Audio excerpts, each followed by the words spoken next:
धरती का पहला जीव था यूनिसेल्यूलर, जो आज से करीब 3 बिलियन साल पहले अस्तित्व में आया था। इसके बाद आया मल्टी सेल्यूलर जीव, जो था एक सी स्पंज, मगर ये आया था 600 मिलियन साल पहले। मगर सवाल ये है कि इतने लंबे टाइम पीरियड में कई सारे ऐसे जीव होने चाहिए थे जो यूनिसेल्यूलर से मल्टी सेल्यूलर के बीच के अंतर को दिखाते। मगर अफसोस, इन जीवों के बीच में कोई दूसरा जीव है ही नहीं। और इतना ही नहीं, 21वीं सदी की एडवांस टेक्नोलॉजी के बावजूद आज तक ऐसा कोई जीव नहीं मिला है जो इस गैप को परफेक्टली फिल कर सके। यकीन मानिए, यह धरती के जीवों के इतिहास का एक बहुत बड़ा रहस्य है, क्योंकि जियोलॉजिकल स्केल से एक बड़ा हिस्सा गायब है। यह इतना बड़ा है कि अगर धरती के जियोलॉजिकल लेयर से कंपेयर किया जाए तो माउंट एवरेस्ट जितने लंबे साइज का हिस्सा पृथ्वी से गायब है। मगर सवाल यह है कि आखिर ऐसा क्यों, और उनके बीच के जीव कैसे थे? जीवों का इतना बड़ा हिस्सा कहां गया? आज तक कोई भी वैज्ञानिक इस मिस्ट्री को सॉल्व नहीं कर पाया। इसे जानने के लिए आपको इतिहास में लौटना पड़ेगा। इस कहानी की शुरुआत होती है 17वीं सदी से। नहीं, यह धरती की शुरुआत नहीं थी।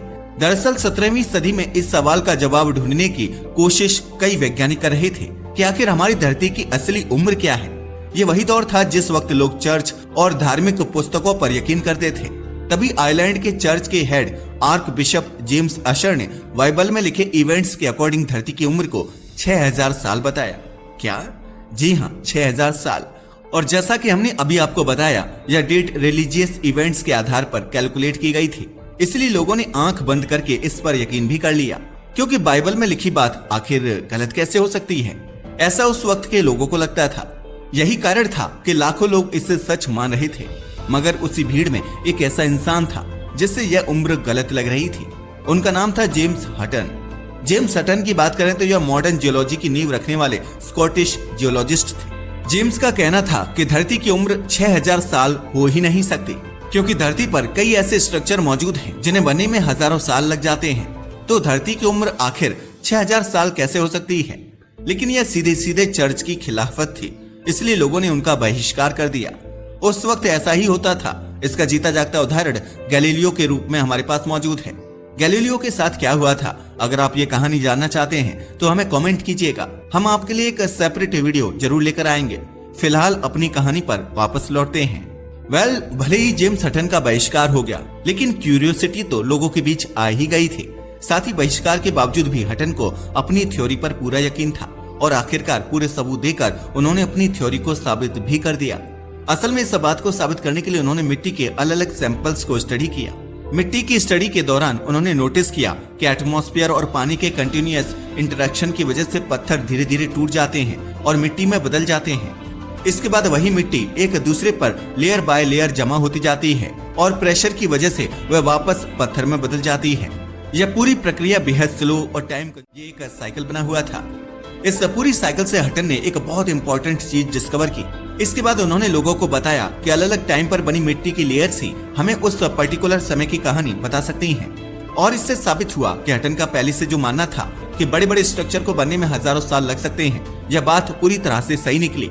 और आखिरकार उन्होंने अपनी थ्योरी को पब्लिक कर ही दिया।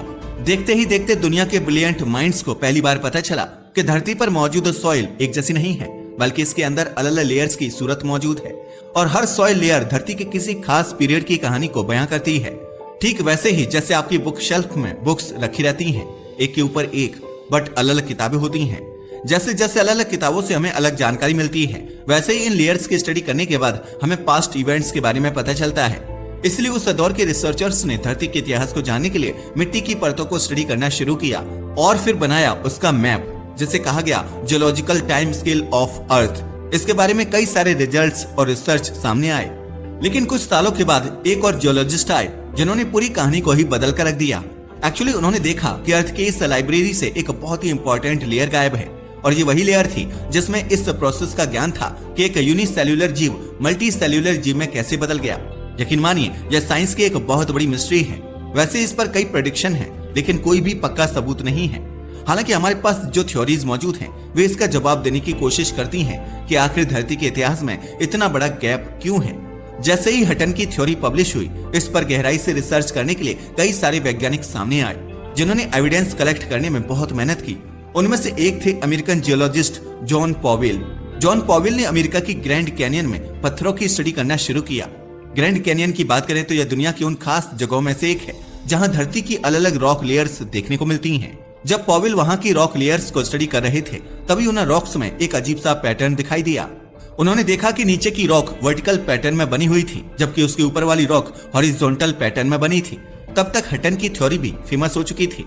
पॉवेल को लेयर्स की थ्योरी की जानकारी थी। वे जानते थे कि नेचर में दो लेयर्स में इतना बड़ा डिफरेंस नहीं आ सकता। इसलिए पूरी रिसर्च करने के बाद उन्होंने निष्कर्ष निकाला कि इन दोनों लेयर्स के बीच में एक तीसरी लेयर होनी चाहिए थी जो दोनों लेयर्स के ओरिएंटेशन के बीच एक ट्रांजिशन का काम करती। अभी वे श्योर नहीं थे लेकिन उनके मन में एक क्यूरियोसिटी जाग चुकी थी। इसलिए अपने डाउट को वेरीफाई करने के लिए उन्होंने दोनों चट्टानों की डेटिंग की और यकीन मानिए नतीजा चौंकाने वाला था।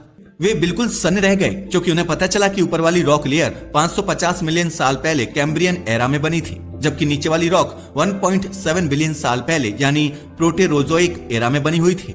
जी हाँ, आपने सही सुना, इन दोनों लेयर्स में 1.2 बिलियन ईयर्स का गैप था। मगर सवाल यह है कि आखिर ऐसा कैसे? आखिर इतना बड़ा सॉइल लेयर धरती से कैसे गायब हो गया? आप ही की तरह पॉवेल के सामने भी यह एक बड़ा सवाल था। बस उन्होंने इसका जवाब ढूंढना स्टार्ट कर दिया। उन्होंने सालों लगा दिए लेकिन अफसोस उन्हें एक भी ऐसा एविडेंस नहीं मिला जो इस मिस्ट्री को सुलझा सके। अब इसकी एक बड़ी लेयर गायब थी और उसकी वजह अननोन थी।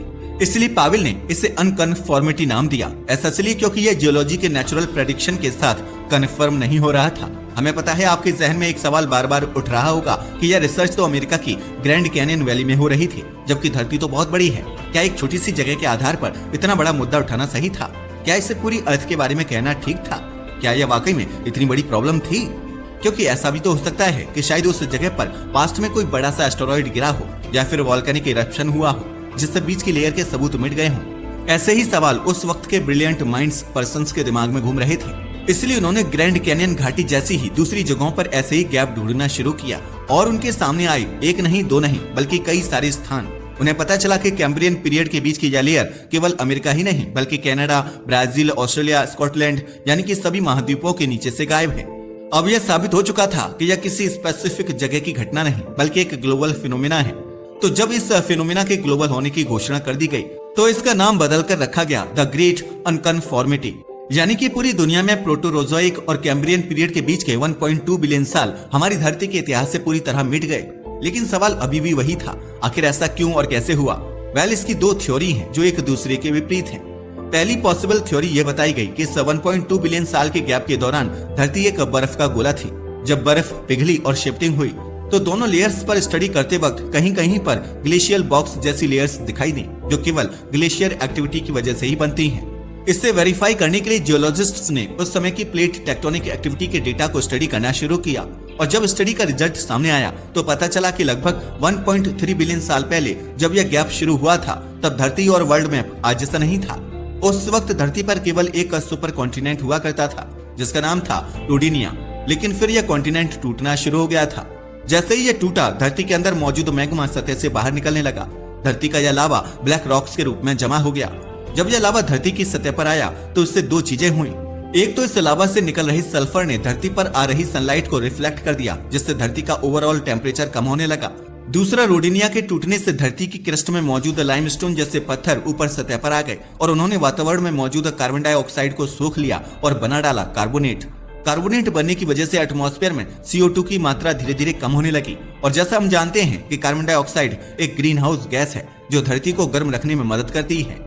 लेकिन आज से करीब 750 मिलियन साल पहले CO2 की मात्रा इतनी कम हो गई कि धरती का तापमान काफी नीचे चला गया और बर्फ बनने लगी। यही वजह है कि आज ज्यादातर जियोलॉजिस्ट मानते हैं कि इन दोनों कंबाइंड इफेक्ट्स की वजह से धरती पोल से लेकर इक्वेटर तक बर्फ का गोला बन गई। जी हाँ, जो धरती काफी गर्म थी अब वह स्नो बॉल बन चुकी थी। यकीन मानिए वैज्ञानिकों का ऐसा मानना है कि अगर उस दौर में स्पेस से धरती को देखा जाता तो वह सचमुच एक स्नो बॉल जैसी दिखती। इसलिए जियोलॉजिस्ट ने इस थ्योरी को स्नो बॉल अर्थ नाम दिया। लेकिन हम आपको बताना चाहेंगे कि इसका कोई ठोस सबूत हमारे पास नहीं है या केवल एक पॉसिबल थ्योरी है, यानी कि सिर्फ एक हाइपोथेसिस। ऐसा इसलिए क्योंकि जो ब्लैक रॉक्स मिले हैं वे सिर्फ वॉल्केनिक एक्टिविटी को साबित करते हैं, बर्फ के एग्जिस्टेंस को नहीं। मगर वैज्ञानिक अपनी इस हाइपोथेसिस को प्रूव करना चाहते थे, इसलिए उन्होंने इस बर्फ के एग्जिस्टेंस के सबूत ढूंढना शुरू कर दिए। सालों तक रिसर्च चलती रही और आखिरकार इस रिसर्च के दौरान जियोलॉजिस्ट को कुछ ऐसा मिला जो चौंकाने वाला था। नीचे की लेयर यूनिफॉर्म थी, लेकिन उस पर कुछ स्लैंटिंग लाइनें बनी थी। जियोलॉजिस्ट्स का मानना है कि ये लाइनें उस समय बनी होंगी जब स्नो रॉक बेड के ऊपर मौजूद मिट्टी बर्फ के साथ खिसक कर नीचे आ गई होगी। ऐसा भी हो सकता है कि ऊपर वाली लेयर का टेक्सचर इतना अनइवन इसलिए था क्योंकि धरती पर कुछ ऐसा हुआ जिसकी वजह से वह पूरी लेयर माउंट एवरेस्ट जितनी ऊंचाई से खिसक कर समुद्र में चली गई। अब इस लेयर के गायब होने का सच सामने आ चुका था। केवल एक सवाल बचा था, आखिर स्नोबॉल अर्थ पर यूनिसेल्युलर जीवन को मल्टी सेल्युलर जीवन में बदलने की जरूरत क्यों पड़ी? इस सवाल का जवाब जानने की कोशिश तो कई वैज्ञानिकों ने की, लेकिन सफलता मिली विस्कॉन्सिन यूनिवर्सिटी के 2 वैज्ञानिकों को, पीटर और ग्रेशियस को। दरअसल पीटर और ग्रेशियस ने नॉर्थ अमेरिका में पहले कैम्ब्रियन एरा की रॉक सैंपल्स को स्टडी करना शुरू किया। ये 20 करोड़ साल पुरानी चट्टानें थीं। स्टडी के दौरान उन्होंने देखा कि इन चट्टानों में आयरन, कैल्शियम, पोटेशियम के अलावा सिलिका जैसे तत्व भारी मात्रा में मौजूद थे। वे स्नोबॉल अर्थ थ्योरी से परिचित थे। उन्हें पता था कि इसके अनुसार जो एरोजन हुआ था उसकी वजह से एक बड़ा हिस्सा समुद्र में भी गिरा था। इससे समुद्र के एलिमेंट्स में भी उथल पुथल मच गई। इसका सबसे बड़ा नुकसान वहां रहने वाले यूनिसेल्युलर जीवन को हुआ, क्योंकि धरती पर सबसे पहले जीवन समुद्र में ही आया था। इस उथल पुथल की वजह से इन ऑर्गेनिज्म की बॉडी में जरूरत से ज्यादा मिनरल्स भर गए, जिससे वे एक एक करके मरने लगे। दरअसल ये वो दौर था जब पर्यावरण पूरी तरह बदल चुका था। इस बदलते एनवायरनमेंट में खुद को बचाने के लिए उन्होंने खुद को ही इवॉल्व करना शुरू कर दिया। इन ऑर्गेनिज्म ने एक्स्ट्रा एलिमेंट्स को कैल्शियम फॉस्फेट और कैल्शियम कार्बोनेट के रूप में स्टोर करना शुरू कर दिया था। और फिर शुरू हुई एक दिलचस्प कहानी। दरअसल इन जीवों ने उस समय ये सभी मिनरल्स केवल सर्वाइवल के लिए बनाए थे, मगर प्रकृति ने इन मिनरल्स को एक अलग ही मोड़ दे दिया। प्रकृति ने इन्हीं मिनरल्स की मदद से दांत, हड्डियां और मजबूत सेल्स बना डाले, और ऐसे जन्म हुआ एक नई जिंदगी का, जिसका नाम था मल्टी सेल्युलर ऑर्गेनिज्म। शायद यही वजह थी कि इस गैप के तुरंत बाद ही पहला मल्टी सेल्युलर जीव सी स्पंज बना था। यह सी स्पंज मुख्यतः कैल्शियम कार्बोनेट से ही बना हुआ था। अब आपको लग रहा होगा कि हो गई ना मिस्ट्री सॉल्व, लेकिन यह भी सच नहीं है। जी हाँ, आपने सही सुना। दरअसल यहाँ पर एक छोटा सा ट्विस्ट है। दरअसल यहाँ से स्टोरी पूरी तरह से बदल गई और ऐसे आई दूसरी थ्योरी। एक्चुअल में यूनिवर्सिटी ऑफ चेस्टर के वैज्ञानिक जब धरती की मैग्नेटिक फील्ड के डेटा को स्टडी कर रहे थे तो उनके सामने एक दूसरा एंगल निकल कर आया। उन्होंने देखा कि धरती के इतिहास में होल बनने के तुरंत पहले उसकी मैग्नेटिक फील्ड की स्ट्रेंथ आज की तुलना में 90% कम हो चुकी थी।